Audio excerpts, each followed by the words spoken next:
falou uma parada que eu sempre pergunto e algumas pessoas dizem que sim, outras pessoas dizem que não. O dom. Existe uma pessoa que ela já nasce feita pra fazer aquilo na vida dela, predestinado, algo do tipo o dom? Existe. Eu diria que não é só existe, todo mundo tem.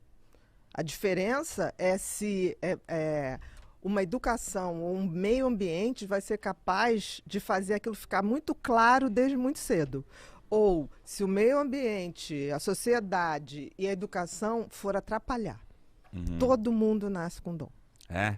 Todo mundo. Então todo mundo que tá ouvindo aqui tem que procurar o que ele é bom.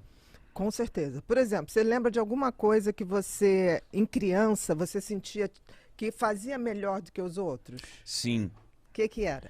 A minha mãe sempre fala, desde pequenininho, eu sempre fui muito palhaço, sempre fiz palhaçada. Comunicativo. Sempre fui o centrinho, sempre fazia todo mundo rir e tal, e eu sempre falava, eu sempre fazia apresentações, eu sempre fazia na escola, causava, as professoras falavam, mano, esse moleque é engraçado, esse molequinho é diferente. Então, eu com 15, 16 anos, eu comecei a virar a chave do que eu ia ser da minha vida, e aí eu fiz faculdade de pedagogia, e eu falei, cara, eu sou bom em comunicação, então eu vou ser um bom professor. Eu pensei assim, vou comunicar com as pessoas e tal. Só que eu falei assim, mano, ainda não é isso.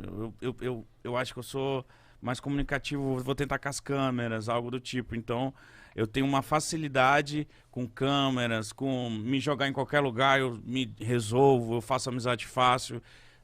Isso pra mim, não sei se é um dom, mas... Isso é um dom. É, que me trouxe aqui hoje. Thiago, isso é um dom. E é tão interessante porque se você observa uma criança muito cedo, os dons estão lá. É que depois fica assim, para com essa palhaçada. Vamos supor que você tivesse uma mãe e falasse, cala a boca, cara. Não, meus pais pilhavam eu pra fazer palhaçada. Tá, mas vamos supor que você tivesse pais e falasse assim, você não vai ser nada na vida, fica quieto, se comporta, fecha a boca.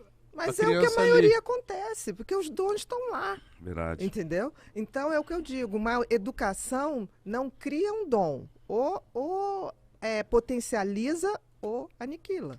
Mas todo mundo nasce com dom. Interessante. Por que nasce um dom na gente? Eu acho que a gente tem um... Querido, aí você pergunta né? ao designer do universo. Mas eu acho que tem... foda isso, né? Mas eu acho que tem uma pergunta que é melhor, porque... Por que a gente E mata... você falou que a minha pergunta foi ruim, mano? Um pouco. Eu acho que tem... Não, tô zoando. Mas eu acho que tem um lance que é tipo... Por que a gente mata tanto os dons, os sonhos das pessoas? Porque eu acho que a gente tá mais acostumado a achar que uma criança que é esperta é só aquela criança que sabe matemática, ou aquela criança que já fala bonito. Verdade. E não a criança que é desenvolta, faz uma piada engraçada, entendeu? A gente fica achando que isso é uma palhaçada, a criança é aparecida, entendeu?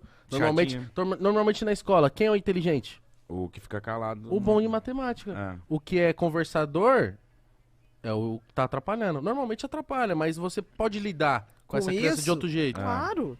Até porque, assim, um bom professor é exatamente esse que saca que você era o mais engraçado e sabe a hora de deixar você aparecer. Até no finalzinho de aula ali, uma hora que o pessoal tá mais cansadinho. Então, é quase como se pedisse a tua parceria, entendeu?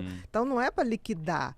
É pelo contrário, para jogar para cima. E durante muito tempo a gente teve aquela coisa. Estou falando muito tempo porque eu sou de uma geração, eu fiz 56 anos. Não parece. Pois é, Não genética. A genética é boa. Você se cuida muito. Não parece. A genética é boa. Eu sou de uma geração que era assim, você vai fazer o quê? Você vai ser funcionário do Banco do Brasil, se você não quiser fazer faculdade, você vai fazer medicina, direito ou engenharia. Aí só ia ter advogado, engenheiro e banqueiro. No mundo, entendeu? Porque fora disso diziam assim, ih, vai se dar mal. Estava surgindo na época, na PUC, ciências da computação, mas aquilo era para os troços estranhos, né? Que porra é essa? Pros esquisitos. Era para os esquisitos, entendeu? Tipo assim, era aquele cara que não deu para engenharia, mas gostava de uma linguagem diferente. Então, assim, isso era uma regra. Hoje não, hoje a gente sabe que essa regra é burra. Porque, assim, qual é o sentido e o propósito da vida? De qualquer um de nós. O sentido é você descobrir para o que você nasceu. E o propósito é você botar isso em ação. Então, assim, você já tinha o sentido. Agora, quando você descobre o sentido, que é baseado no seu talento, e faz disso o propósito da vida, que é exercer isso, cara, é a glória da vida. E você acha que quando a pessoa ela não consegue exercer isso, é a grande frustração da vida que acarreta esse um monte de problema? Acho que ajuda muito, muito, muito. Tipo, pô, meu sonho era ser um humorista, mas eu tô aqui trabalhando de caixa em alguma loja que eu odeio, eu nunca consegui colocar o meu sonho de ser humorista em prática.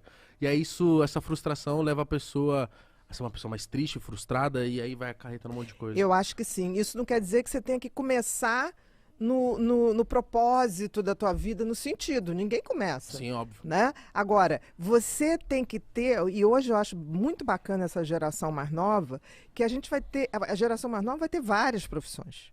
Então, essa coisa de você E eu acho que vão surgir várias ainda. Ainda vão. Em 2050, se eu estiver viva, a gente vai estar falando aqui, assim, eu nem sei como vai ser o ambiente de trabalho. Como é que vai ser podcast em 2050? Não sei.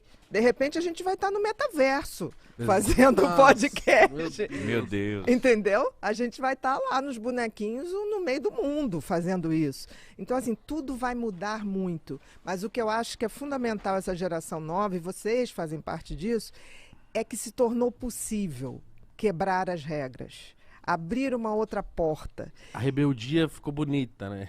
Mas a rebeldia vinda de trabalho, de Isso. esforço. Eu falo dessa rebeldia. É dessa rebeldia, não é aquela rebeldia que o cara, tipo assim, colou num esquema ali político, colou numa coisa, puxou o saco ali para dar certo. Né, para fazer o que quer. A rebeldia de, tipo assim, não necessariamente seguir a profissão do pai, não, eu vou tentar, vou Não, conseguir. de ser verdadeiro. Exato. Acho que a grande revolução é você ser de verdade, né? Isso que estava faltando. As pessoas não eram de verdade. As pessoas fingiam.